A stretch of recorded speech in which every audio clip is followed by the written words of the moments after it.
Hello everyone, प्यारे दोस्तों। आज हम बात करेंगे मक्का के बारे में, जिसे इंग्लिश में मेज भी कहते हैं। तो साथियों, सबसे पहले जो है हम इसके परिचय जानते हैं, मक्का का परिचय लेते हैं, इसके बारे में बेसिक सी जानकारी करते हैं। तो सबसे पहले हम देखते हैं किसी भी चीज़ के बारे में या कोई भी जैसे कि क्रॉप है उसके बारे में हमें पढ़ना है, जानना है, तो सबसे पहले उसकी शुरुआत हम करेंगे वनस्पतिक नाम से। तो यहाँ पे देखते हैं वनस्पतिक नाम की बात करें तो जो मक्का का वनस्पतिक नेम है उसे जिया मेज कहते हैं। क्या कहते हैं? मक्का के वनस्पतिक नाम को जिया मेज कहते हैं। और आगे अगर कुल की बात करें तो कुल ग्रेमनी या पोएसी कुल का होता है। और इनमें गुणसूत्र संख्या की बात करें तो मक्के में जो गुणसूत्र होते हैं, गुणसूत्रों की संख्या जो होती है वो होती है 2n बराबर 20। कितना होती है साथियों? 2n बराबर 20 होती है। अगर इसके उत्पत्ति स्थल की बात करें, ओरिजिन प्लेस की बात करें कि मक्का का उत्पत्ति स्थल कहाँ है, तो मक्का का उत्पत्ति स्थल जो है केंद्रीय अमेरिका या फिर जिसे मैक्सिको भी कहा जाता है। बात करें इसके पूर्वज की कि मक्का के जो पूर्वज से, जहाँ पूर्वज जो मक्का के पूर्वज का मतलब इनके जो पहले प्लांट थे जिनसे मक्का तक का सफ़र रहा, मक्का के बारे में जाना गया, तो उसी को पूर्वज कह रहे हैं। मक्का पूर्वज, जिसे मक्का के पूर्वज को कहते थे टियोसिनाइट। क्या बोलते थे इसको? मक्का के पूर्वज को टियोसिनाइट बोलते थे। और मक्का को अनाजों का रानी भी कहते हैं। क्या कहते हैं? मक्के को क्या कहते हैं? मक्के को अनाजों का रानी भी कहते हैं। ठीक है, क्वीन ऑफ सीरियल क्रॉप्स के बात करें और राजा की बात करें, फसलों का राजा किसे कहते हैं, तो वो होता है गेहूं। गेहूं को बोलते हैं। इसमें पुष्पक्रम की बात करें कि मक्का में पुष्पक्रम जो होता है, पुष्पक्रम को क्या कहते हैं, तो मक्का के पुष्पक्रम को कहते हैं स्पेडिक्स कहते हैं। वहीं मक्का जो है इसमें नर और मादा दोनों अलग अलग पुष्प लगते हैं। तो नर पुष्प को क्या बोला जाता है? टेसल बोला जाता है। जो मक्के में नर पुष्प होता है, नर पुष्प को क्या बोलते हैं? टेसल बोलते हैं। और मादा पुष्प को सिल्क बोलते हैं। देखिए, ये जो मक्का होता है, मक्का में नर और मादा दोनों अलग अलग जो है पुष्प लगते हैं। तो इसमें जो है नर पुष्प को टेसल बोलेंगे और मादा पुष्प को सिल्क बोलते हैं। जादुई फसल भी इसे कहा जाता है मक्का को, या मिरेकल क्रॉप्स कहा जाता है, क्योंकि अनाज वाली फसलों में सबसे ज़्यादा उत्पादन देने वाली जो उत्पादन क्षमता होती है वो होती है मक्का की, लगभग 120 क्विंटल प्रति हेक्टेयर। कितना साथियों? 120 क्विंटल प्रति हेक्टेयर जो मक्का है, जो अनाज वाली फसल है, उसमें सबसे ज़्यादा जो है उपज देने वाली इसकी क्षमता होती है मक्के की। कितना? लगभग 120 क्विंटल प्रति हेक्टेयर। ठीक है, इसे पूरे साल उगाया जाता है। क्या? इसे मक्के को जादुई फसल भी कहा जाता है, मिरेकल क्रॉप्स भी कहा जाता है। तो क्यों कहा जाता है? उसके कुछ गुण होते हैं। तो उसका सबसे पहला गुण यह है कि जो अनाज वाली फसलें होती हैं उनमें सबसे ज़्यादा, अगर उत्पादन क्षमता की बात करें तो सबसे ज़्यादा उत्पादन क्षमता जो होता है वो होता है मक्के में लगभग 120 क्विंटल प्रति हेक्टेयर। यह पूरे साल उगाई जाती है। और उसके साथ साथ इसे शॉर्ट डे प्लांट भी कहते हैं। क्या कहते हैं? लघु दिवस प्रभावी, जिसे एसडीपी भी बोलते हैं। शॉर्ट में क्या कहते हैं? एसडीपी। इसका मतलब क्या होता है? हमने पिछले क्लासों में इसके बारे में डिस्कशन किया था। एसडीपी क्या है, और या फिर शॉर्ट डे प्लांट किसे कहते हैं, या लॉन्ग डे प्लांट किसे कहते हैं। इसको अच्छे से समझने के लिए हमें पिछली क्लास को आप देख सकते हैं, उसमें हमने अच्छे तरीके से समझाया है एसडीपी को या फिर शॉर्ट डे प्लांट को। ये जो फसल होती है ये क्रॉस पॉलिनेटेड यानी पर परागित फसल होती है। अगर आपसे ये पूछा जाए कि मक्का की जो फसल है वो किस प्रकार की है, तो यह पर परागित होती है या क्रॉस पॉलिनेटेड होती है। मक्के का पौधा द्विलिंगी होता है, मोनोसिशियस होता है। क्यों द्विलिंगियस का मतलब? अभी हमने बात करी कि इसमें दो पुष्पक्रम होते हैं। ठीक है, नर और मादा पुष्पक्रम जो होते हैं दो होते हैं। एक नर होता है नर पुष्प, और दूसरा होता है मादा पुष्प। ठीक है, नर पुष्प और मादा पुष्प दोनों अलग अलग, दोनों का नाम है, इसको बोलते हैं टेसल। ठीक है, क्या बोलते हैं? टेसल बोलते हैं नर पुष्प को। और मादा पुष्प को बोलते हैं, मादा पुष्प को क्या बोलते हैं? मादा पुष्प को यहाँ पे सही से लिख देते हैं, नहीं समझ में आ रहा होगा आप लोग को, तो मादा पुष्प को बोलते हैं सिल्क। क्या बोलते हैं? मादा पुष्प को क्या बोलते हैं? सिल्क बोलते हैं। ठीक है, तो ये जो फसल है दोनों प्रकार की है। इसमें जो है ये द्विलिंगी होती है। किस प्रकार की होती है? दो लिंगीय होती है। अगर बात करें मक्के में परागगण का कारण होता है प्रोएटेंड्री। क्या होता है? प्रोटो एंट्री होता है, जो जिसके कारण होता है।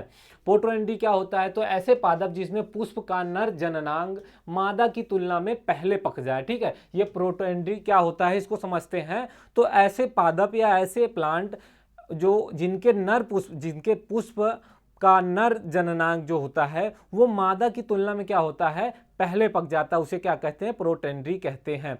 नर भाग को टेशल कहते हैं, जो 45 से 50 दिन के बीच में आ जाता है। क्या होता है, नर भाग को टेसल कहते हैं, जो 45 से 50 दिन। वही मादा भाग जिसे सिल्क कहते हैं, जो ट्रेसलिंग के 7 से 10 दिन बाद आता है। क्या होता है, ट्रेसलिंग के 7 से 10 दिन बाद आता है। अब डी ट्रेसलिंग क्या होता है, इसमें यहाँ पे समझते हैं। तो मक्का में नर पुष्प को हटाने की क्रिया, ठीक है, जो मक्का होता है, मक्के के पौधे से नर पुष्प भाग को हटाना क्या कहते हैं, डी ट्रेसलिंग कहते हैं। और इसके मक्के के दाना या जो फल होता है उसको कहते हैं करियोप्सिस। किस प्रकार का होता है, करियोप्सिस प्रकार का होता है। और मक्के में जीन की बात करें तो जो मक्के में जीन पाई जाती है वो होती है ओपेक2 या फ्लोरी2 भी जिसे कहा जाता है। ठीक है, ये सवाल भी पूछा जा चुका है कई बार एग्जाम में कि मक्का में पाए जाने वाले जीन का क्या नाम है। ठीक है, तो उसे क्या कहेंगे, ओपेक2 या फिर फ्लोरी2 कहेंगे। और मक्के के फल या दाना के प्रकार की बात करें तो ये होता है कैरियोप्सिस होता है। और मक्के में डी ट्रेसलिंग किसे कहते हैं, तो मक्के में नर पुष्प को हटाने की क्रिया को क्या कहते हैं, डी ट्रेसलिंग कहते हैं। वहीं आगे बात करें हम प्रोटीन की बात करें कि प्रोटीन कंटेंट कितना होता है, क्योंकि जितनी जो भी क्रॉप्स होती है जिनसे फसल उत्पादन जिससे फल प्राप्त होता है, फसल प्राप्त होती है, सब में अपना एक अलग अलग रेशियो में प्रोटीन की मात्रा पाई जाती है। ठीक है, तो मक्के की बात करें तो मक्के में जो प्रोटीन पाया जाता है वो लगभग 10% पाया जाता है।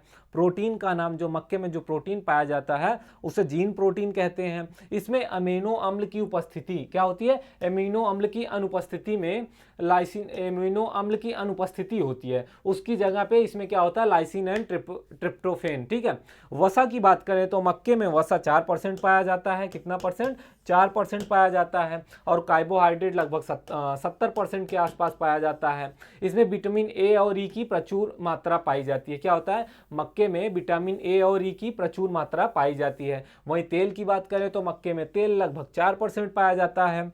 मक्के में तेल की परसेंटेज की बात करें, तेल की मात्रा तो लगभग 4% पाया जाता है। वहीं अगर मक्के के परीक्षण भार की बात करें या टेस्ट वेट की बात करें तो जो टेस्ट वेट होता है वो लगभग 200 से 250 ग्राम के आसपास होता है।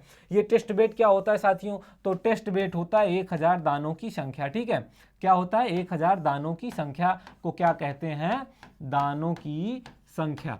1000 दानों की संख्या को हम क्या कहते हैं,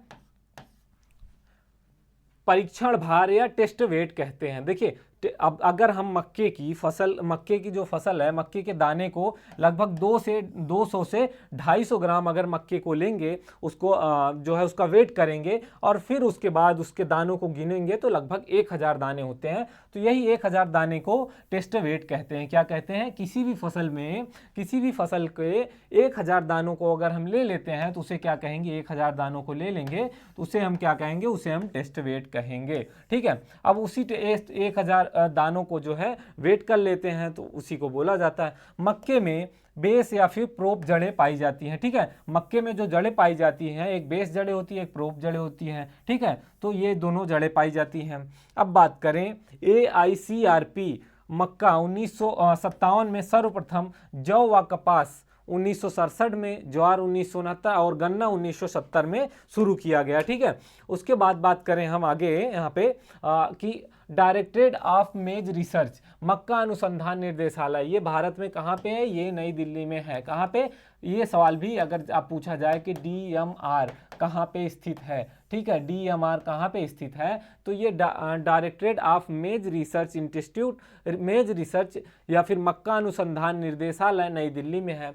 बात करें भुट्टो में दानों की कतारों की संख्या की बात करें तो ये जो है 16 से 20 तथा सम होती है। मान लीजिए ये मक्का हो गया। ठीक है, ऐसे हम समझते हैं इसको। यहाँ पे थोड़ा सा इसको देखते हैं कि देखिए यहाँ पे इसकी बात कर रहे हैं हम। ठीक, ये जो मक्का हो गया। ठीक है, ये जो इसमें कतारें होती हैं इसकी हम यहाँ पे बात कर रहे हैं। ठीक है, मक्के में जो कतारें पाई जाती है ये सम संख्या में पाई जाती हैं। किस संख्या में पाई जाती हैं, सम संख्या में पाई जाती हैं। आप इसको कभी एक बार उठा के गिन भी सकते हैं कि जो मक्के में जो कतारें पाई जाती हैं, दानों की कतारें पाई जाती हैं, ये चारों जो पूरी पाई जाती हैं ये पाई जाती हैं सम संख्या में पाई जाती हैं। ठीक है, तो यहाँ पे इसी की हम चर्चा कर रहे हैं।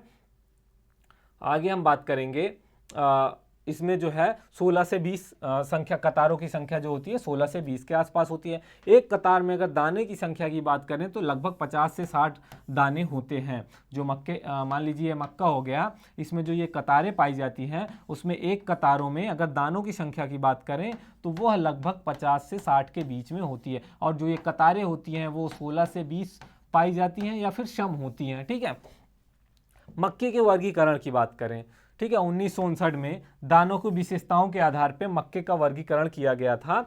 तो पहला है फ्लिंट कॉर्न या फिर जिया मेज इंडुराटा। यह भारत में सबसे अधिक, ठीक है, भारत में सर्वाधिक पीले मक्का, इसे कहते हैं पीला मक्का भी कहते हैं, यह भारत में सबसे अधिक उगाया जाता है। आगे बात करें डेंट कॉर्न की, जिया मेज इंडुराटा, जो यूएसए में लगभग 95% इसकी खेती अमेरिका में की जाती है। और मक्के को अमेरिका में कृषि की रीढ़ की हड्डी भी कहा जाता है, क्योंकि सबसे ज़्यादा अगर मक्के के उत्पादन की बात करें तो वह जो है अमेरिका में होता है। और फसलों में सबसे ज़्यादा अगर अमेरिका जो है कहीं से उसको आय की प्राप्ति होती है तो सबसे ज़्यादा वो मक्के से प्राप्त होती है। अगला है पॉपकॉर्न होता है, जिया मेज एवेटा। ये अंदर से मुलायम और स्टार्च व भ्रूणपोष मुलायम होता है और अधिक नमी होती है। ठीक है, जिसे भुट्टे, जिसको जो है भून के पॉपकॉर्न के रूप में यूज किया जाता है। सॉफ्ट कॉर्न की बात करें या फिर फ्लोर मेज की बात करें, इसे जिया मेज एमाइलियसिया कहा जाता है। पूरा दाना इसका मुलायम होता है। स्वीट कॉर्न होता है, जैसा कि नाम से प्रतीत हो रहा है ये मीठा दाना होता है।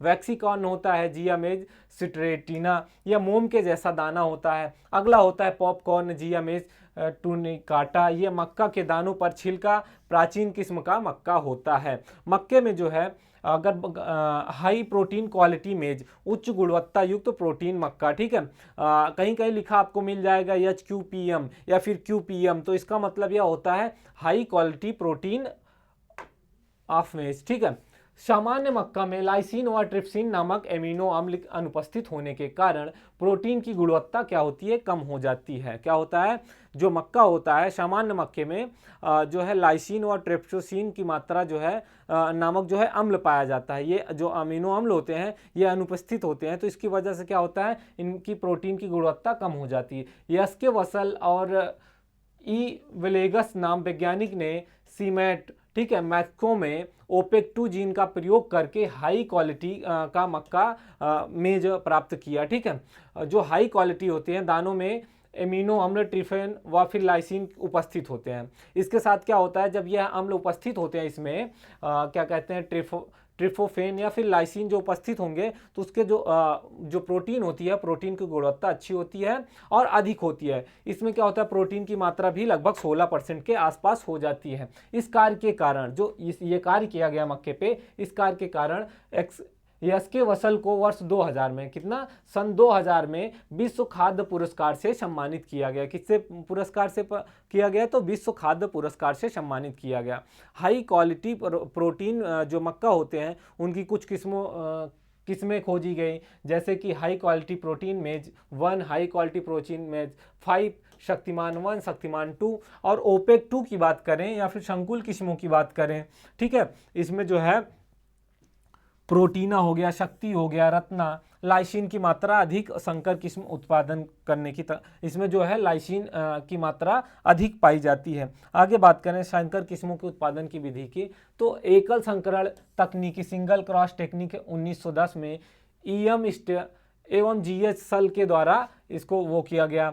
ईस्ट व सल ने संकर मक्का में हाइब्रिड मैच की परिकल्पना दी। किसने दी, अगर हाइब्रिड मैच की बात करें तो ईस्ट वासल ने जो है हाइब्रिड मक्का के बारे में बताया। वही द्वि संकरण तकनीक या डबल क्रॉस टेक्निक जो है 1920 में DF जोन्स के द्वारा विकसित किया गया। भारत में सबसे अधिक उपयोग में लाया जाता है मक्का यह, और भारत में प्रथम बार द्वि संकरण तकनीक से विकसित किस्म जो 1961 में गन्ना 1 और गंगा 1 और गंगा 110 दक्कन व रणजीत थे। ठीक है, भारत में अगर बात करें द्वि संकर विधि से, भारत में 2 संकरण तकनीकी से विकसित मक्का की किस्म 1961 में गंगा 1, गंगा 110, दक्कन व फिर रणजीत है। ठीक है, त्रिपथ या त्रिसंकरण तकनीकी जो है इसमें एकल संकरण को किसी तीसरे ओपेक पॉलिनेट किस्म क्रॉस से क्रॉस करवाया जाता है, जिसे कहते हैं त्रिपथ संकरण, ठीक है, ट्रिपल क्रॉस टेक्निक भी कहते हैं।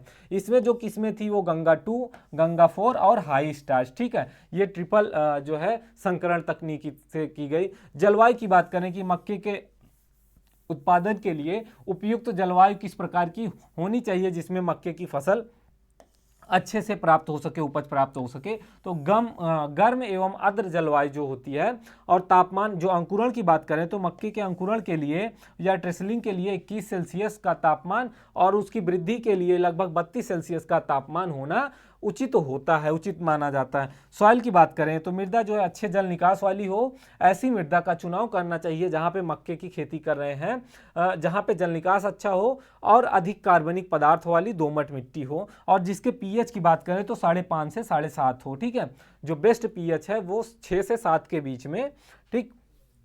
किस्मों की बात करें तो स्थानीय लोकल, सती, बासी, अड़ंगा, नारी और संकर किस्में गंगा सफेद 2 या द्विसंकरण तकनीकी की किस्म है डबल टॉप क्रॉस की, ठीक है, वेराइटी 1963 में बनाई गई। अन्य किस्म जो है गंगा 1, गंगा 2, रणजीत, दक्कन और पूसा ईयरली हाइब्रिड मेज 1, 2। और जैसा कि संकुल किस्में की बात करें तो 1967 में विमोचित, जो 1967 में खोजी गई थी, वो विक्रम, विजया व अंबर थी, और माही, कंचन, धवल जो इसमें कुछ किस्में हैं। अधिक प्रोटीन वाले की बात करें तो अधिक प्रोटीन की बात करें तो शक्तिमान 1, शक्तिमान 2 या फिर हाई क्वालिटी प्रोटीन मेज 1, 5, ठीक है। इसमें अगला है ओपेक 2 संकुल किस्में। जो संकुल किस्में हैं ओपेक 2 की, वो प्रोटीना, शक्ति, क्या है, प्रोटीना, शक्ति और रत्ना।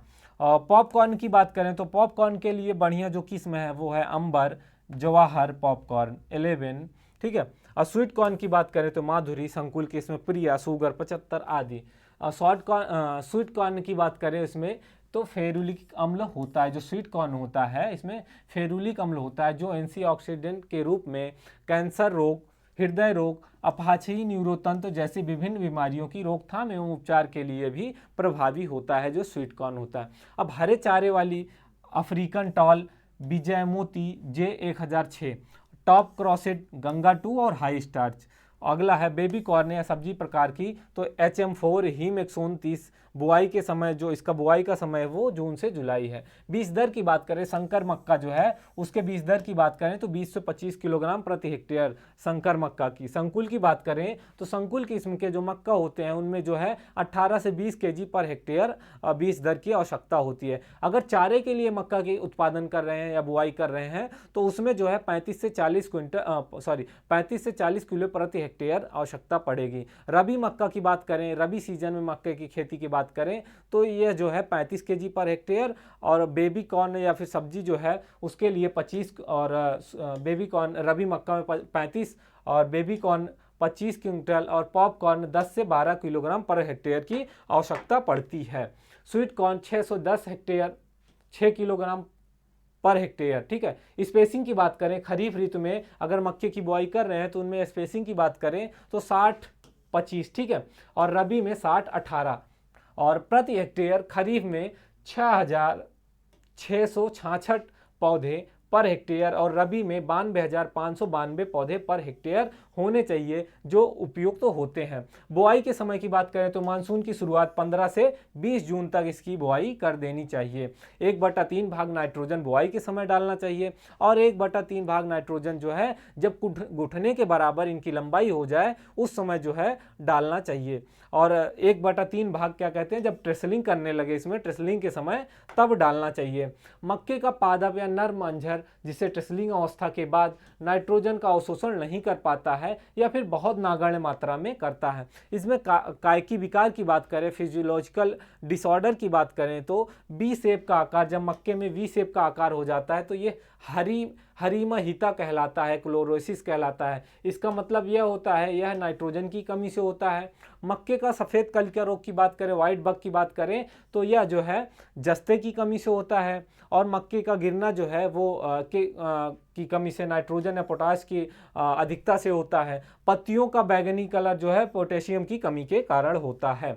सिंचाई की बात करें तो इसमें जल मांग जो है 500 से 800 mm की आवश्यकता होती है, सिंचाई की आवश्यकता होती है। क्रांतिक अवस्था की बात करें कि कौन सी ऐसी अवस्था है जिसपे पानी देना बहुत आवश्यक होता है, तो जब नर मंजरी निकलते समय या ट्रिसलिंग होते समय 45 से 50 दिन के बाद वो क्रांतिक अवस्था होती है। उसके बाद माजा मंजर निकलते समय या सिल्किंग या टिसलिंग के 7 से 10 दिन बाद जो है आवश्यकता होती है। खरपतवार नियंत्रण की बात करें या बीड मैनेजमेंट शुरुआत के 45 दिन क्रांतिक होते हैं। हाथ से गुड़ाई, पहली गुड़ाई 20 दिन बाद करते हैं, दूसरी गुड़ाई 40 दिन बाद करते हैं।